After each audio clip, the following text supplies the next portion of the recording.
nessuno canti più d'amore o di guerra. L'ordine donde il cosmo traeva nome è sciolto, le legioni celesti sono un groviglio di mostri, l'universo ci assedia cieco, violento e strano. Il sereno è cosparso d'orribili soli morti, sedimenti densissimi d'atomi stritolati.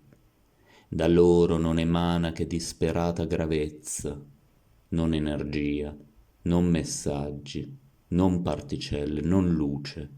La luce stessa ricade, rotta dal proprio peso, e tutti noi, seme umano, viviamo e moriamo per nulla, e i cieli si coinvolgono perpetuamente invano.